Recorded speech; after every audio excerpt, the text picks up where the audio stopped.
Que hoy es el Día de la Creatividad y la Innovación.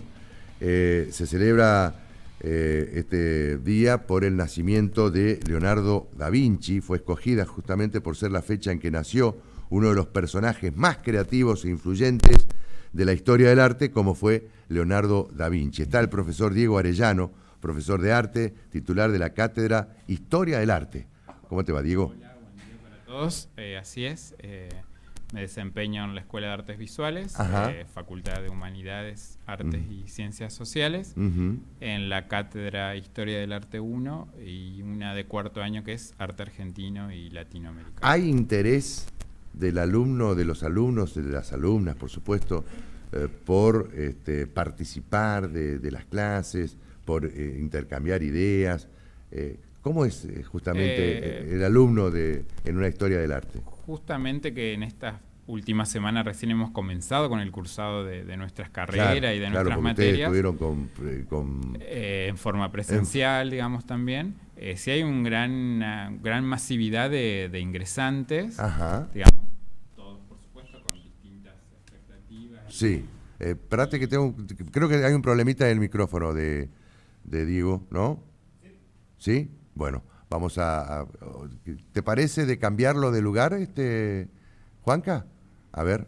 Bueno, enseguida vamos a estar charlando con Diego Arellano, profesor de arte, titular de la Cátedra Historia del Arte, justamente a propósito de este día tan particular, Día de la Creatividad y también de la Innovación. Mientras vamos acomodando los micrófonos, estamos cambiando justamente un micrófono, ahí está trabajando nuestro operador Juan Carlos González, siempre presto, siempre listo, ¿no? Para que pueda mejorar cuando estas cosas que por ahí se presentan en la comunicación o en la transmisión de una radio, y además radio y televisión de alguna manera. Ahora sí, Diego, acércate un poquitito más al micrófono, ahí está. Entonces, tú te preguntaba, ¿hay interés de la historia del arte? Digamos, a la vista sí, esto que te comentaba recién por la masividad y la cantidad de estudiantes ingresantes, se entiende que sí.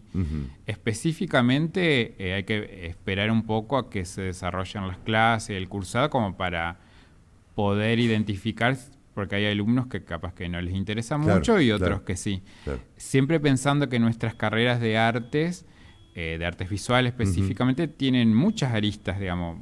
Por ahí hay estudiantes que se van a dedicar o a profundizar en lo que es la producción en sí de obras, otros en la historia y en historiar o historizar el arte, otros en criticar, otros en gestionar, o sea, pero creo que un poco toda esa dinámica se va dando a medida que transcurren los años de cursado, digamos, donde uno va como descubriendo la beta dentro de ese mundo que es el arte, digamos. Uno descubre su vocación ahí, ¿no? Exactamente, digamos, o la descubre, la conoce, la va perfeccionando, se va integrando a eso, que capaz que por ahí uno no lo tenía en su proyecto, vamos a decir, en su expectativa, pero el transitar por esos lugares uno hace que se amplíe la mirada y el campo a lo que uno se inscribió para estudiar. Claro, porque justamente arrancábamos señalando que hoy es el Día de la Creatividad, y normalmente uno la creatividad, en función de la historia del arte, la piensa la creatividad de algunos pocos. De algunos pocos,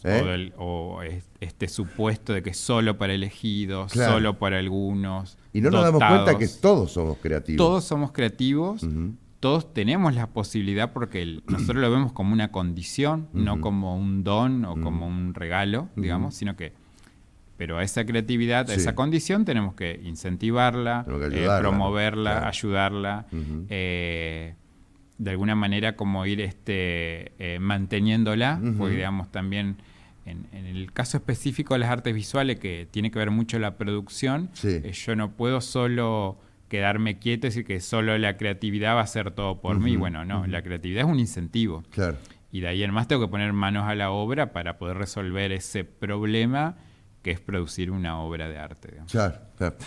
Todo por culpa de Leonardo da Vinci. Todo por culpa de Leonardo. O en cierta parte por culpa de él. Y en el caso nuestro como que rescatamos... en general el mundo sabe que de Leonardo se ha dicho mucho, se ha escrito mucho, Pero bueno, ¿qué rescatamos nosotros particularmente de las artes visuales? Los aportes que él hizo al arte, en este caso, que nos interesa a nosotros, más allá que él fue, en cierta manera, una figura que aunó arte y ciencia, digamos. Claro. Y ahí también vinculo esto que yo decía de la creatividad, no es solo del mundo de las artes, la creatividad, sino que es también de todas las actividades, de todas las actividades humanas, algo de creatividad debe haber, tiene que haber, si no nos desarrollaríamos como personas, como sociedades, como cultura. Y hay una historia del arte, o en todo caso, hay un arte de hace algunos años a esta parte. ¿Cómo fue, digamos, impactando el arte con el auge de las tecnologías, por ejemplo?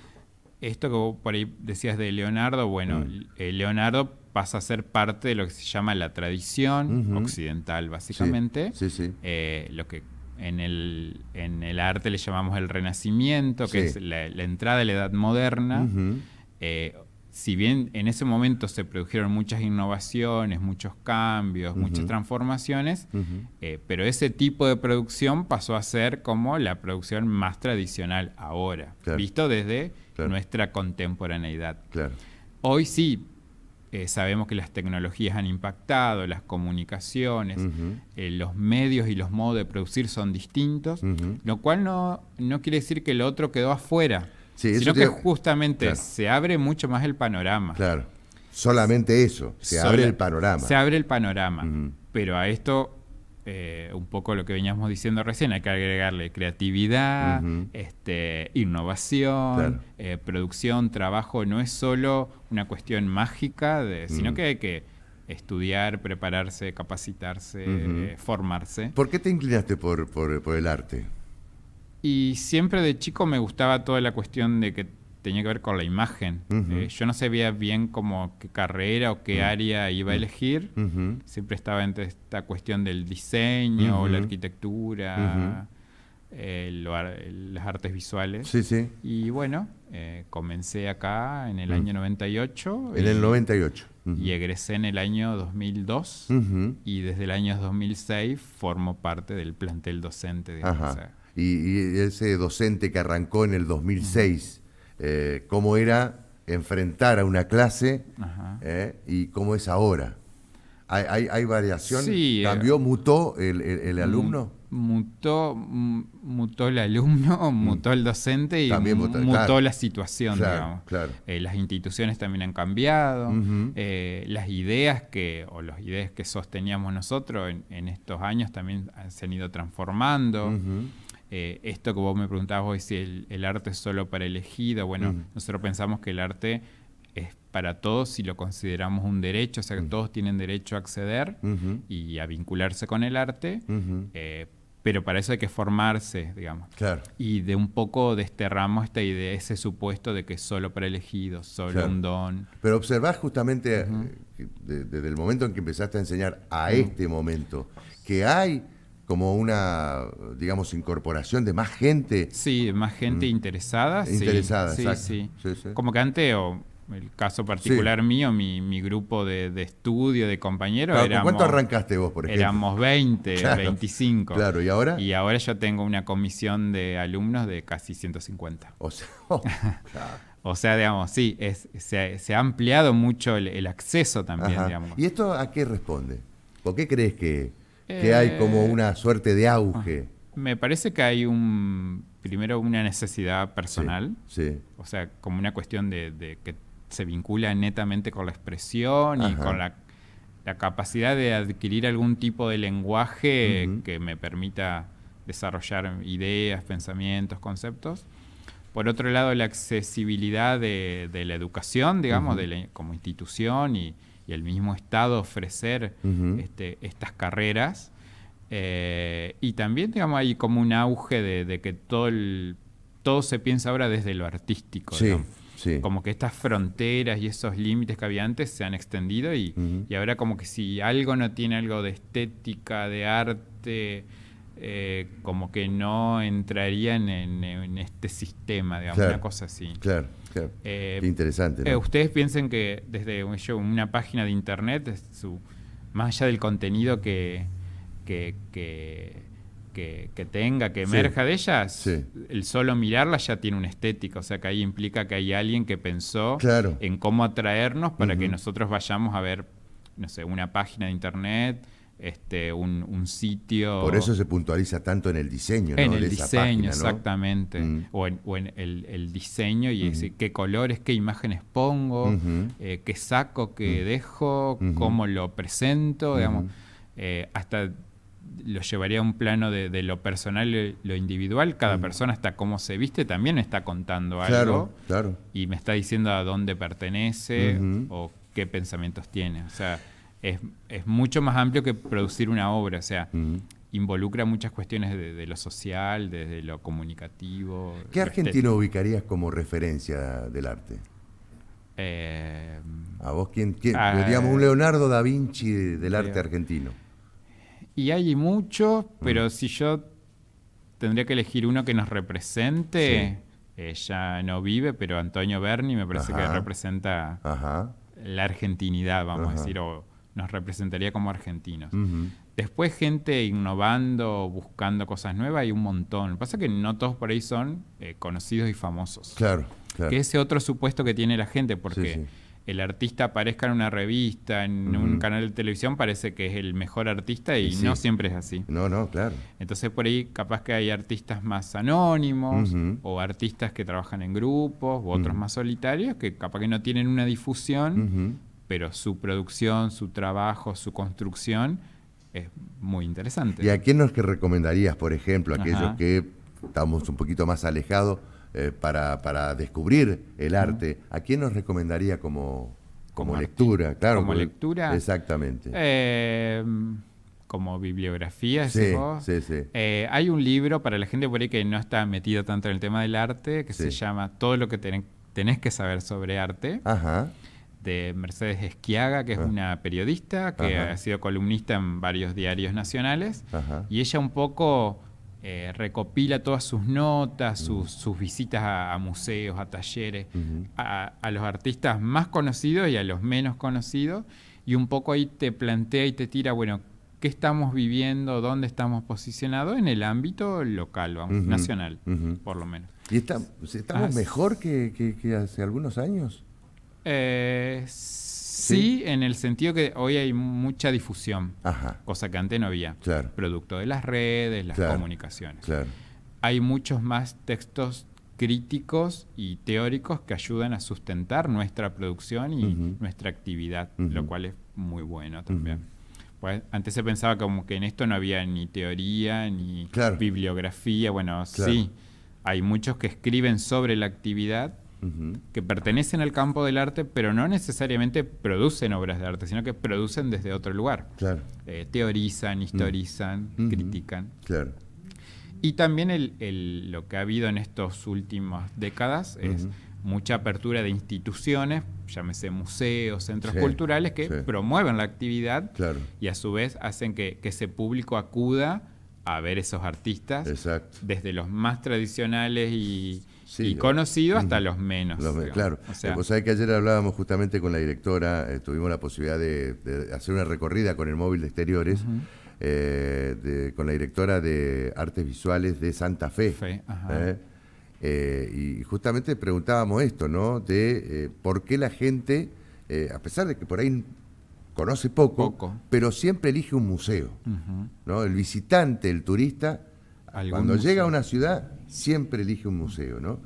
A la hora de ingresar a un museo, ¿qué es lo que tenemos que ver? A ver, enseñanos a ver un cuadro, enseñanos digamos, a saber cómo nos tenemos que posicionar ante una obra de arte. Y lo primero, bueno, entrar con ganas e interés, aprovechar si tenemos visitas guiadas, o sea que son buenas, porque son las que un poco hacen de mediadores entre esa obra que no conocemos y nosotros como un público expectante. Siempre pensemos que cuando entramos a un museo o cualquier institución, hay algo que nosotros estamos buscando, estamos esperando. Bueno, la mejor manera de poder recibir eso es ir, poner atención, observar. Yo me centro mucho en lo visual porque es el campo al que pertenezco. Por supuesto. cambiar esta idea del solo una mirada rápida y fugaz por una mirada atenta, lo cual eso implica mucho aprendizaje y mucho conocimiento, aunque la gente no lo crea. Es como leer, digamos, pero poner atención, enfocarse. Poner énfasis en esa mirada, digamos, y empezar a construir sentidos y significados de lo que nos provoca eso que estamos viendo. Siempre pensamos que la obra es esa producción, ya sea una pintura, una foto, un cuadro, una escultura, condensa un montón de información, digamos.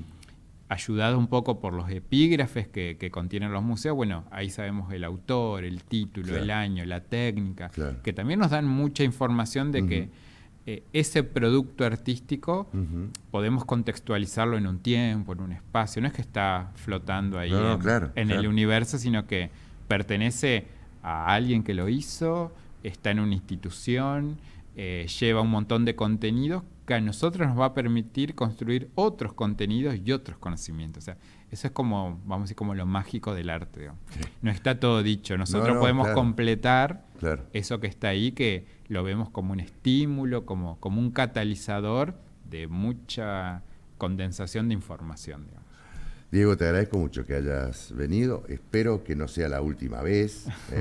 Vamos a tenerte en otras oportunidades seguramente para consultarte sobre esto que es apasionante. Debe ser apasionante, sí. Porque justamente se mezcla mucho lo emocional, los sentimientos, más allá de las cuestiones técnicas, prácticas, que son importantes, pero también acá esto es la riqueza que tiene este lenguaje y este ámbito que se mezcla mucho, todo. Esta es la última pregunta que te hago.